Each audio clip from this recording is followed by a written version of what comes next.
台语文千万字，逐工要甲大家做过来摆一日。这几天关山落雪，真侪人拢学了讲水甲亲像人间仙境。今仔日要甲大家小解，这一日就是干世间的干。读出干，这是文音，意思代表讲两个物件中央，像咱讲夫妻之间、朋友之间；另外代表一段时间，像咱讲期间。啊，若是固定的场所、地点，咱讲亲像人间、阳间、阴间、世间。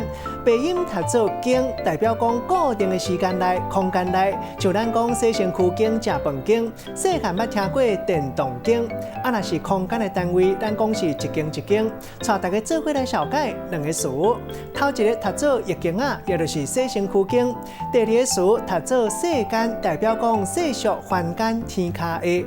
咱用一句话来举例，甲这两个词夹做伙。譬如讲，伫咧天下的这个世间，啥物奇奇怪怪的代志都有。有人伫咧电动经过节，啊，若有人伫咧易经啊看册。今仔日小解这一日干世间的干，这是文音，另外背音读做经，提供予大家参考。